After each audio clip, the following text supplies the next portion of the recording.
Good day to everybody that is watching. This is me, JB Font, on the JB Font Show. Just to let you guys know that I'm also part of the Revolutionary Blackout Network.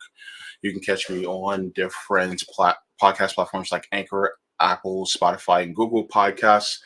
Also, please make sure to give this video a thumbs up. And if you are new, please make sure to smash that subscribe button. Today, this will be my initial and first reading of the book by Michael Parenti, Dirty Truth. So I'm going to be doing a reading basically on chapter 1, part 1. So I'll be doing that. This is going to be my first dive into reading a book by Parenti. And so I just want to say that this book came out in 1996. That being said, there are some language differences that I would have to switch because it would be more kinder to use than the technical terms that were used back in the 90s. So basically, instead of using words like retardation, which is, said a couple of times in the first chapter, regarding people who have intellectual disabilities, I will be using the term intellectual disabilities. So I will be using that form instead because that is a more accurate term to use in today's language than with, this. As well as the first part of this chapter is filled with a lot of facts and figures that are that were pointed in the 90s. So realize that a lot of these facts and figures have changed, but it's good to see and hear these different facts and figures simply for the reason of knowing where we were back in the mid 90s. And during the mid 90s, we were also in the middle of a Clinton presidency. And so there was a lot going on there in the 90s. I was a kid at the time. So I think it would be best to also keep that in mind. So some of these figures may have gotten worse. Some of them may have diminished. But one thing you're going to take away from this reading is that you're going to see a very stark parallel to the conditions that we were enduring back in the 1990s versus today in the 2020s. So that's one of the things that I want to bring out before I start reading this. And I will be reading part 1. I'm going to try to keep these videos under 45 minutes because I want it to be more easily digestible. And so I will be reading the first part, but I want to start off with the introduction because it's kind of short. But I wanted to start off with the introduction to this book because I also think that is very important. He says some very important things in the intro. And so I just want to thank you all for joining me in the reading of this. I don't know if this is going to have a large amount of people watching because things like this aren't as sexy, but they are very important because it gives us a historical analysis and also a peer into what things that people were dealing with at that time. So, you get a lot of people who read, Capital by Karl Marx, or they'll read, from Lenin, things like that. Excuse me. But these different people were also talking about what was going on at that time of their era. So I think it's important to be able to relay this as well. So this is the reading of chapter 1, part 1, as well as the introduction to Dirty Truths by Dr. Michael Parenti. And here we go with the introduction. I call these writings Dirty Truths because they deal with the kind of undiluted information and ideas largely excluded from our corporate-dominated media, schools, and mainstream political life. Views that are studiously ignored or strenuously denounced. So much so to take on the appearance of something improper. They are not merely dissident, but dirty, as it were, lacking the unexamined repetition of aura of respectability that are bestowed upon the more conventional opinions. Some truths are considered so dirty as to reflect poorly on those who utter them. The propagators of iconoclastic thoughts risk being shunned by persons of the right and center, and even by many who profess to be the egalitarian left, that is, who claim to be critical of exploitative wealth and undemocratic power. Thus, forewarned, the reader should proceed with caution, yet without fear of being sullied. For truths, no matter how uncomfortable, are better than the imprisonment of lies we endure whenever ordained leaders and pundits open their mouths. And exposure to the information ideas herein will, I hope, prove to be a refreshing departure from the predominating ideological pap that is fed to us time and time again about such things as poverty and wealth, fascism and free markets, media and culture, consciousness and class power. Many of these sections have been written especially for this book and are presented here for the first time. Most of these articles that appeared earlier have been subject to sufficient rewriting and rethinking as to be considered new versions. These selections cover a wide range of ideas and experience, moving from the political to the personal in an attempt to show the links between social forces and individual experience. In the pursuit of that, I have included two previously published autobiographical accounts. Also included are three poems, an indulgence my editor did not have the heart to deny me. Michael Parenti. Chapter 1, Part 1, Politics and Issues, Hidden Holocaust, USA. I've had grown men wet this floor with tears, begging for a job. We have to pray with some to keep them from killing themselves.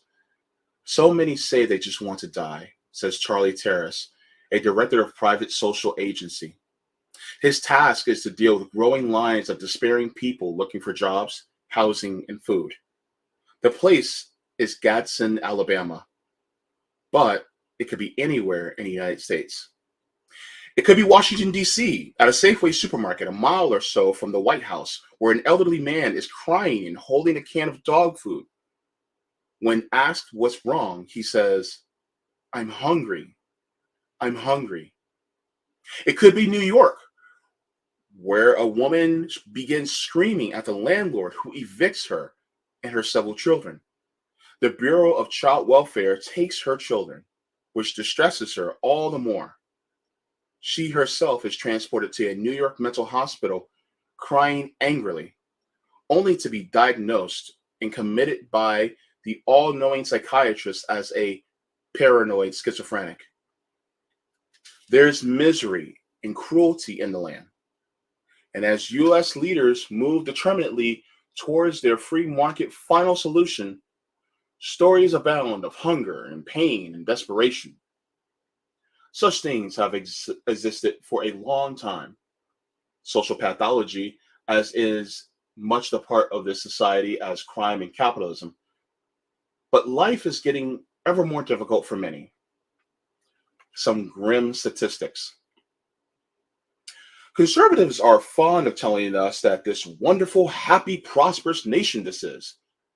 This only thing that matches their love of country is the remarkable indifference they show towards the people who live in it. To their ears, the anguished cries of the dispossessed sound like the peevish whines of malcontents. They denounce as bleeding hearts those of us who criticize existing conditions, who show some concern for our fellow citizens. But the dirty truth is that there is a startling amount of hardship, abuse, affliction, illness, violence, and pathology in this country. The figures reveal a causality list that runs into the many millions. Consider the following estimates in any one year. 27,000 Americans commit suicide. This is back in 1996, just remember. 5,000 attempt suicide, some estimates are higher. 26,000 die from fatal accidents in the home. 23,000 are murdered. 85,000 are wounded by firearms. 38,000 of these die, including 2,600 children. 13 million are victims of crimes, including assault, R word. I have to make sure I shield that language, but R word, armed robbery, burglary, larceny, and arson. 135,000 children take guns to school. Well, now we're in 2022. We actually see what's going on with school shootings now. 5,500,000 people are arrested for all offenses, not including traffic violations. 125,000 people die prematurely of alcohol abuse. 473,000 die prematurely from tobacco-related illnesses. 53,000 of these are non-smokers victimized by secondary smoke inhalation. 6,500,000 use heroin, crack, speed, PCP, cocaine, or some other hard drug on a regular basis. 5,000 plus die from illicit drug use. Thousands suffer serious debilitations. 1,000 plus die from sniffing household substances found under the kitchen sink. About 20% of all 8th graders have huffed toxic substances. Thousands suffer from permanent neurological damage. 31,450,000 use marijuana, 3 million of whom are heavy users. 37 million, or out of every 6 Americans, regularly use the emotion-controlling medical drugs. These users are mostly women. The pushers are the doctors. The suppliers are pharmaceutical companies, and profits are stupendous. 2 million non-hospitalized persons are given powerful mind-controlling drugs, sometimes described as chemical straitjackets. 5,000 die from psychoactive drug treatments. 200,000 are subject to electric shock treatments that are injurious to the brain and nervous system. 600 to 1,000, mostly women, are lobotomized. 25 million, or 1 out of every 10 Americans, seek help from psychiatric, psychotherapeutic, or medical sources for mental and emotional problems at a cost of over $4 billion annually. Now we know that went up definitely. 6,800,000 turn to non-medical service, such as ministers, welfare agencies, and social counselors for help with emotional troubles.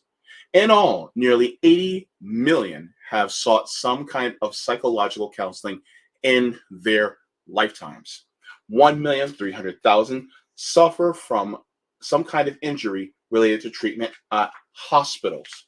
2 million undergo unnecessary surgical operations, 10,000 of whom die from the surgery. 180,000 die from adverse reactions to all medical treatments, more than are killed by airline and automobile accidents combined. 14,000 people die from overdoses of legal prescription drugs. 45,000 are killed in auto accidents. Yet more cars and highways are being built while funding for safer forms of mass transportation is reduced. 1,800,000 sustain non-fatal injuries from auto accidents, but 150,000 of these auto injury victims suffer permanent impairments. 126,000 children are born with a major birth defect, mostly due to insufficient prenatal care, nutritional deficiency, environmental toxicity, or maternal drug addiction. 2.9 million children are reportedly subject to serious neglect or abuse, including physical torture and deliberate starvation. 5,000 children are killed by parents or grandparents. 30,000 or more children are left permanently or physically disabled from abuse or neglect. Child abuse in the United States afflicts more children each year than leukemia, automobile accidents, and infectious diseases combined. With growing unemployment, incidence of abuse by jobless parents is increasing dramatically. 1 million children run away from home, mostly because of abusive treatment, including sexual abuse from parents and other adults. Of many of the sexually abused children among runaways, 83% come from white families. 150,000 children are reported missing. 50,000 of these simply vanish. Their ages range from 1 year to mid teens. According to the New York Times, some of these are dead. Perhaps half of the John and Jane Does annually buried in this country are unidentified kids.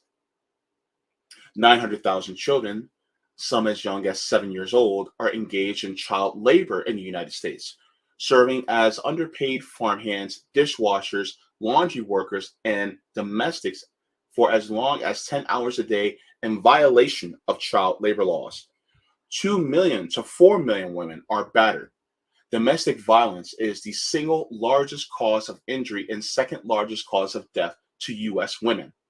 700,000 women are R-worded for one every 45 seconds.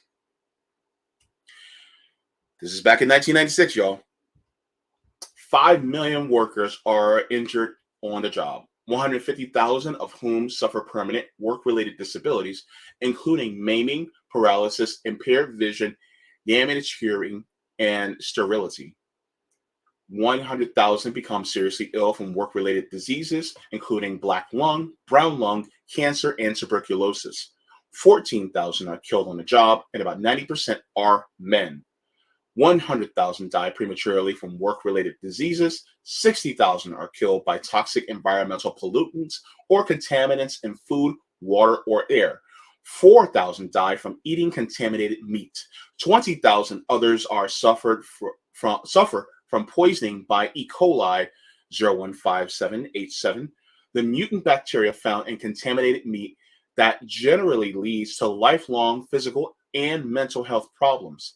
A more thorough meat inspection with new technologies could eliminate the instances of contamination. So would vegetarianism. This figure may have dropped or it may have went up. I'm not exactly sure. I haven't looked that up, but just to let you know that this is, again, in 1996. At present, or in 1996, 5,100,000 are behind bars or on probation or parole. 2,700,000 of these are either locked up in a country, state, or federal prisons or under legal supervision. Each week, 1,600 more people go to jail than leave.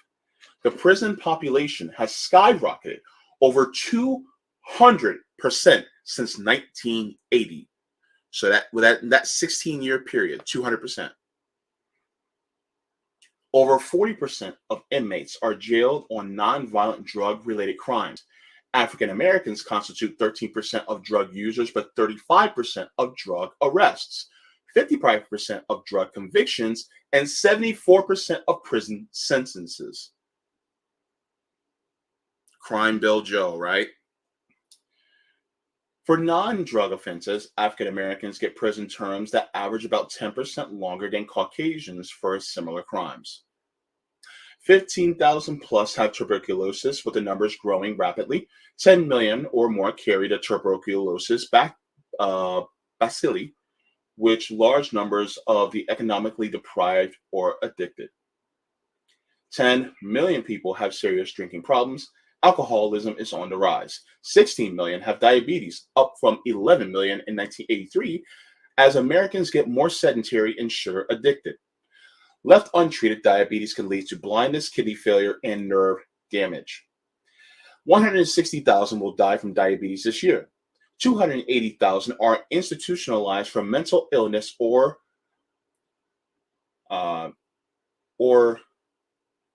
intellectual disabilities. Many of these who are forced to take heavy or are into taking heavy doses of mind control,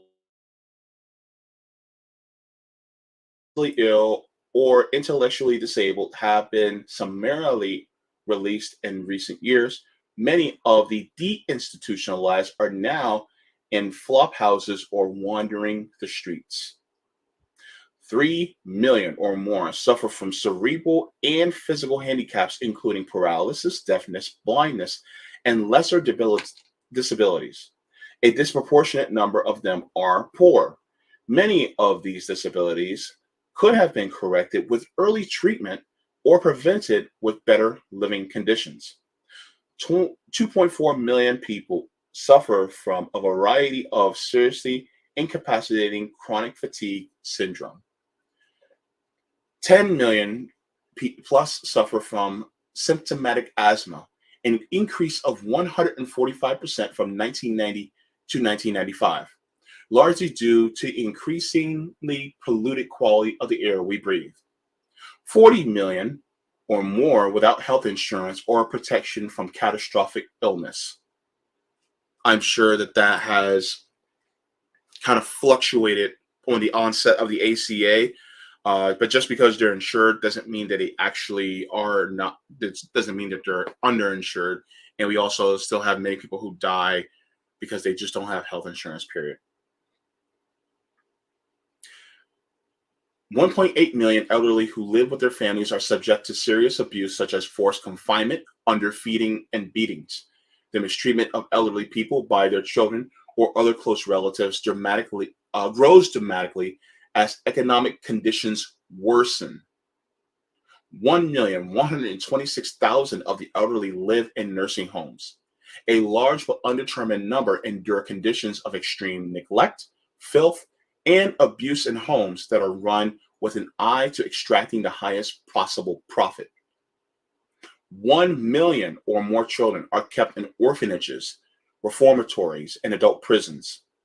Most have been arrested for minor transgressions or have committed no crime at all and are jailed without due process. Most are from impoverished backgrounds. Many are subject to beatings, sexual assault, prolonged solitary confinement, mind-controlled drugs, and, in some cases, psychosurgery. 1 million are estimated to have AIDS as of 1996. Over 250,000 have died of that disease. 950,000 school children are treated with powerful mind-controlled drugs for hyperactivity each year, with side effects like weight loss, growth, intellectual disability, and acute psychosis. 4 million children are growing up with unattended learning disabilities. 4,500,000 plus children, or more than half of the 9 million children on welfare, suffer from malnutrition. Many of these suffer brain damage caused by prenatal and infant malnourishment. 40 million persons, or 1 of every 4 women, and more than 1 of every 10 men, are estimated to have been sexually molested as children, most often between the ages of 9 and 12, usually by close relatives or family acquaintances. Such abuse almost always extends into the early teens and as part of their continual memory and not a product of memory retrieval and therapy. 7 million to 12 million are unemployed. Numbers vary with the business cycle. Increasing numbers of the chronically unemployed show signs of stress and emotional depression. 6 million are in contingent jobs or jobs structured to last only temporary. About 60% of these would prefer permanent employment. 15 million or more are part-time or reduced-time contract workers who need full-time jobs and who work without benefits. And we know now that we have what we call the gig economy, gig workers. 3 million additional workers are unemployed but unaccounted because their unemployment benefits have run out, or they never qualify for benefits, or they have given up looking for work, or they joined the armed forces because they were unable to find work. 80 million live on incomes estimated by the United States Department of Labor as below comfortable adequacy. 35 million of these live below the poverty level. 12 million of those at poverty's rock bottom suffer from chronic hunger and malnutrition. The majority of people living at or below the poverty level experience hunger during some portion of the year. Boy, I know I've experienced that. 2 million or more are homeless, forced to live on the streets or in makeshift shelters. 160 million plus are members of households that are in debt, a sharp increase from the 100 million of less than a decade ago. A majority indicate that they have borrowed money not for luxuries, but for necessities. Mounting debts threaten a financial crack up in more and more families. A happy nation? Obviously, these estimates include massive duplications. Many of the 20 million unemployed are among the 35 million below the poverty level. Many of the malnourished children are also among those listed as growing up with untreated learning disabilities. Almost all are among the 35 million poor. Many of the 37 million regular users of mind controlling drugs also number the 25 million who seek psychiatric help. Some of these deprivations and afflictions are not as serious as others. The 80 million living below the comfortably adequate income level may compose too vague and inclusive of a category for some observers, those who enjoy a greater distance from the poverty line. The 40 million who are without health insurance are not afflicted by any actual catastrophe, but face only a potential one, though the absence of health insurance often leads to a lack of care and eventually a serious health crisis. We might not want to consider that the 5.5 million arrested as having endured a serious affliction. But what about the 1.5 million who are serving time, and what of their victims? We might want to count only the 150,000 who suffer a serious job-related disability rather than the 5 million on-the-job injuries. Only half of the 20 million unemployed and underemployed, so as not to duplicate poverty figures. Only 10% of the 1.1 million institutionalized elderly as mistreated, although the number is probably higher. Only 10% of the 37 million regular users of medically prescribed psychogenic drugs as seriously troubled. Only 5% of the 160 million living in indebted families are seriously indebted, although the number is probably higher. If we consider only those who have endured physical or sexual abuse, or have been afflicted with serious disability, or a serious deprivation such as malnutrition and homelessness, only those who face untimely deaths due to suicide, murder, battering, drug and alcohol abuse, industrial and motor vehicle accidents, medical mistreatment and treatment, occupational illnesses, and STDs, we are still left with a staggering figure of over 19 million victims. To put the matter in some perspective, in the 12 years that saw 58,000 Americans killed in Vietnam, several million died prematurely within the United States from unnatural and often violent causes. Official bromides to this contrary, we are faced with a hidden Holocaust, a social pathology of staggering dimensions. Furthermore, the above figures do not tell the whole story. In most every category, an unknown number of persons go unreported. For instance, the official tabulation of 35 million living in poverty is based upon the census data that undercounts transients, homeless people, and those living in remote, rural, and crowded inner city areas. Also, the designated poverty line that is set at an unrealistically low income level, and it takes insufficient account of how inflation especially affects the basics of food, fuel, housing, and healthcare that consumes such a disproportionate chunk of lower incomes. Some economists estimate that actually as many as 46 million live in conditions of acute economic want. Of course, we know that that number is definitely higher. Left unaccounted are the more than 2,000 yearly deaths in the U.S. military due to training and transportation accidents, and the many murderers and suicides in civilian life that are incorrectly judged as deaths from natural causes, along with the premature deaths from cancer caused by radioactive and other carcinogenic materials in the environment. Almost all cancer deaths are now thought to be from human-made causes. Fatality figures do not include the people who are incapacitated and sickened from the 1,000 potentially toxic added chemicals that industry releases into the environment each year, and who die years later but still prematurely.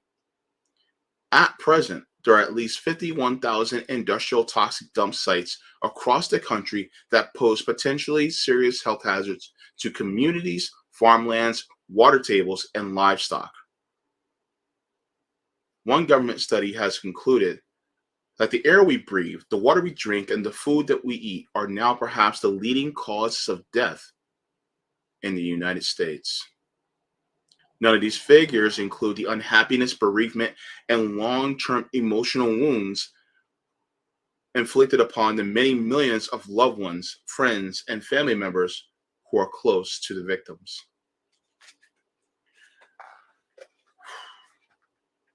Public policy and personal pain. If things are so bad, why then the US mortality rate has been declining? Decline over the last half century has been due largely to dramatic reduction in infant mortality and the containment of many contagious diseases, largely through improvement in public health standards. Furthermore, years of industrial struggle by working people, especially in the 20th century, brought a palatable betterment in certain conditions. In other words, as bad as things are now, the earlier times, some things were even worse. For example, about 14,000 persons were killed in the job annually, but in 1916, the toll was 35,000, with the labor force less than half of what it is today. The growth in health consciousness has led millions to quit smoking, exercise more regularly, and have healthier diets. Also has reduced mortality rates, especially among those over 40. The 55-mile-per-hour speed limit and the crackdown on drunken driving contributed by cutting into highway fatalities. But the cancer death rate and other pathologies and life-diminishing conditions continue in an upward direction. Small wonder the climb in life expectancy has leveled off to barely a perceptible crawl in recent years. When compared to other nations, we discover we are not as number one-ish as we may think.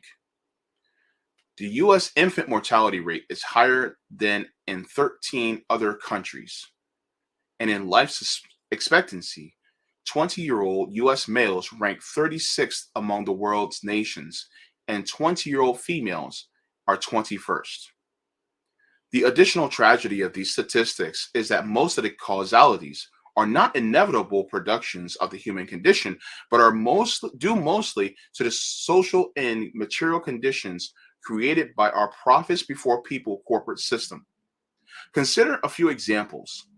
First, it may be that industrial production will always carry some kind of risk, but the present rate of attrition can be largely ascribed to inadequate safety standards, speed up, and lax enforcement of safety codes. Better policies can make a difference. In the chemical industry alone, regulations put out by the Occupational Safety and Health Administration, OSHA, at a yearly cost to industry of $140 per worker, brought a 23% drop in accidents and sickness, averting some 90,000 illnesses and injuries. OSHA's resources are pathetically inadequate. It has only enough inspectors to visit each workplace once every 8 years. Workplace standards to control the tens of thousands of toxic substances are issued at a rate of less than 3 a year. Even this feeble effort has been more than business should tolerate. Under the Reagan and Bush administrations, OSHA has began removing protections, exempting most firms from routine safety inspections, and weakening the cotton dust, cancer, and lead safety standards, and a worker's right to see company medical records. Excuse me.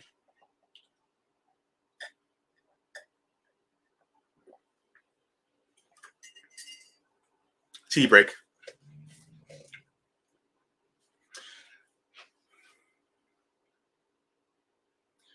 Second, it may be that in any society, some children will sicken and die, but better nutrition and healthcare can make a difference.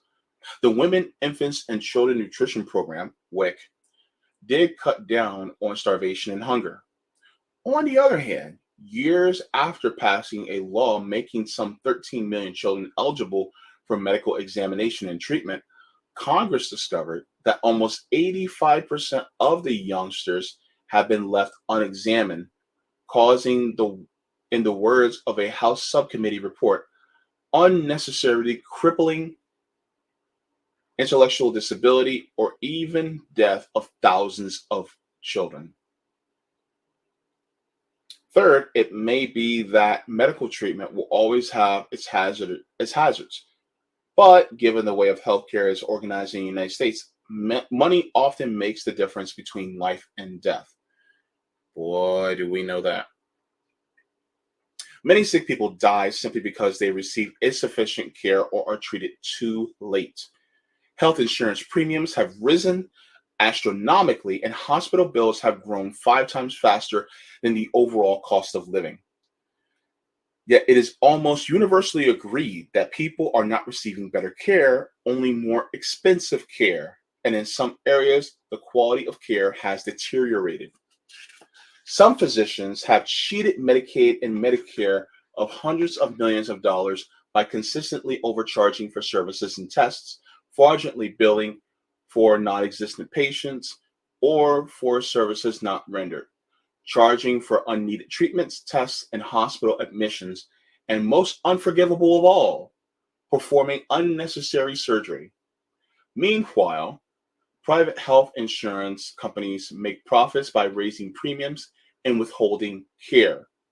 So people are paying more than ever for health insurance while getting less than ever.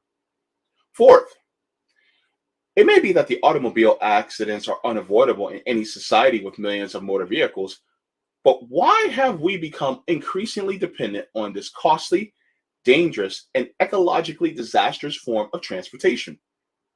And transporting people, one railroad or subway car can do the work of 50 automobiles. Railroads consume a sixth of the energy used by trucks to transport goods. These very efficiencies are what make railroads so undesirable to the oil and auto lobbies. For over half a century, giant corporations like General Motors, Standard Oil of California, and Firestone Tires bought up most of the nation's clean and safe electric streetcar networks, dismantled them, and cut back on all public transportation, thereby forcing people to rely more and more on private cars. The monorail in Japan, a commuter train that travels much faster than any train, has transported some 3 billion passengers without injury or fatality. The big oil and auto companies in the United States have successfully blocked the construction of monorails here.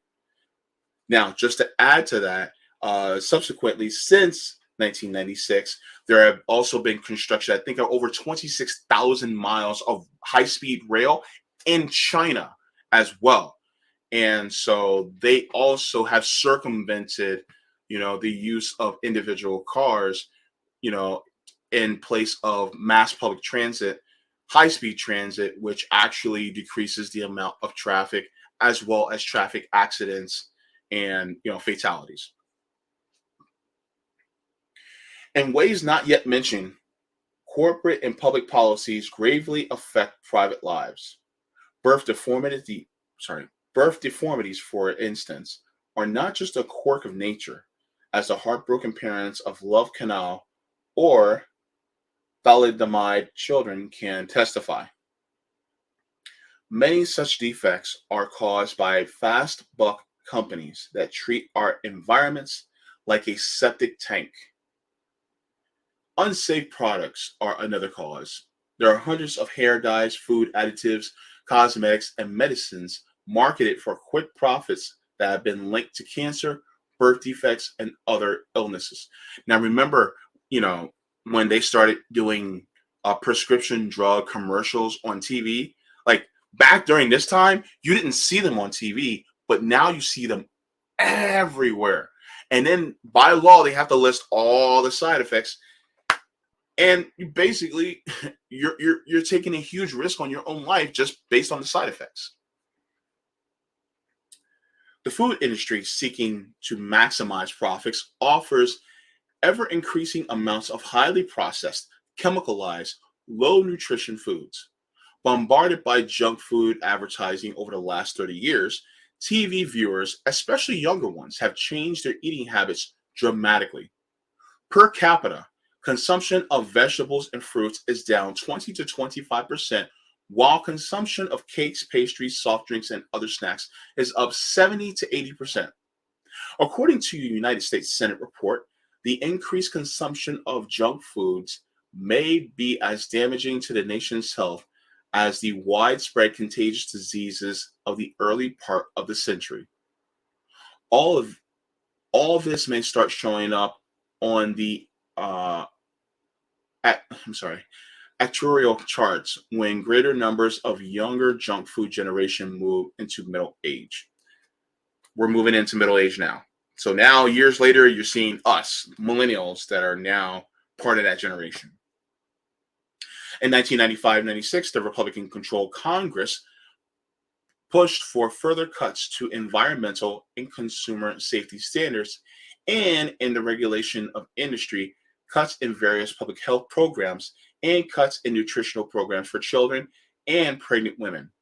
State and local governments are also cutting back on public protection programs and human services in order to pay for the enormous sums owed to the banks and to compensate for reductions in federal aid.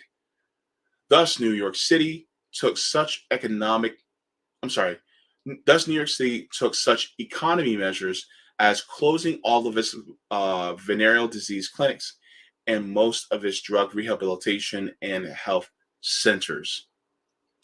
We are being told that domestic violence, child abuse, alcoholism, drug abuse, and other such pathologies know no class boundaries and are all found at all income levels.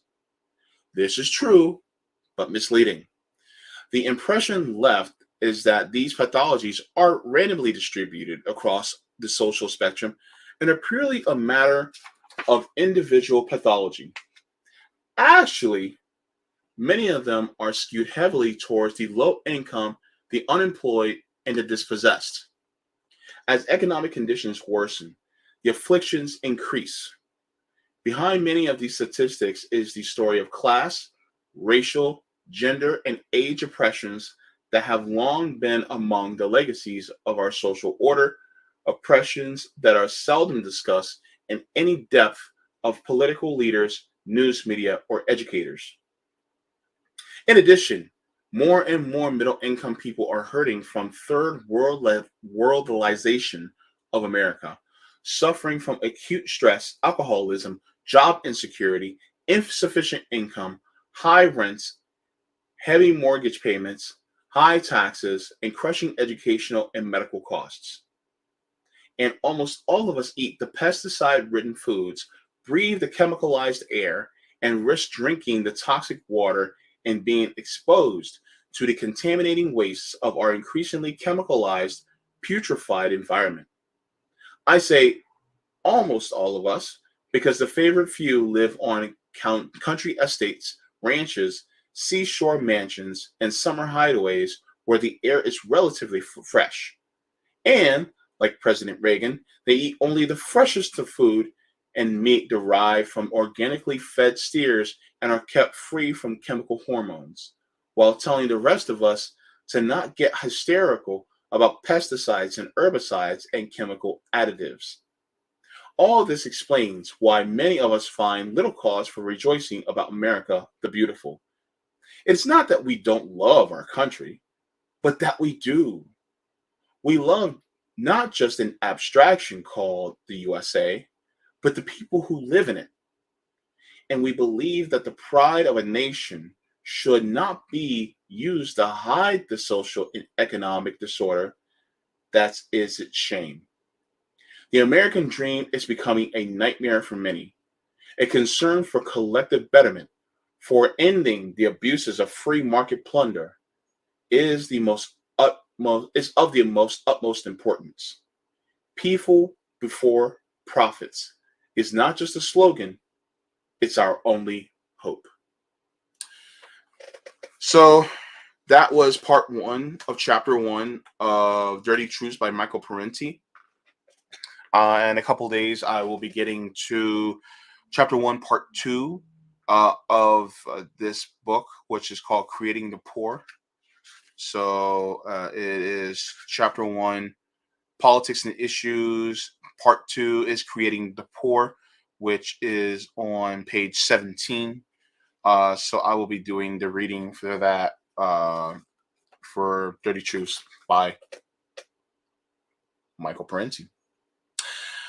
So I just wanted to say thank you so much for listening to that reading. This the figures are definitely different now today, and probably a lot higher. Not just due to the worsening of economic conditions that we have within our country, but also the increase of our population as well. So, because of these different variables, I suspect that a lot of these figures are actually significantly higher, especially since we are still within a major pandemic in the early 21st century. So I just want to thank all of you for watching and listening, and hopefully this can continue. Please let me know in the comments if you like what if me doing this, and if you would like for me to continue. This is something that I'm trying for my channel. I know that I'm doing somewhat of a copy of friend to the network, Robert Durden. He's also been doing that. He just read chapter 5 of Black Shirts and Reds by Michael Parenti. And when I also get onto Rockfin, because this book is spicy, I want to get into reading Blood in My Eye by George Jackson. So I want to get into that, but it's a little too spicy for YouTube. Unfortunately, I can't read that on here. But I definitely want to get into it. So with that being said, I want to thank you all for watching. Thank you so much for being here. If you have not already, please make sure to leave a like if you like what I'm doing. And if you don't like what I'm doing, you can leave a thumbs down, and also, if you guys would like to talk about the different things and how it parallels to what we see today, leave that also down in the comments. And yeah, like I said, water your plants, water yourselves, and leave the world better than you found it. Bye bye. Forehead kisses. Mwah.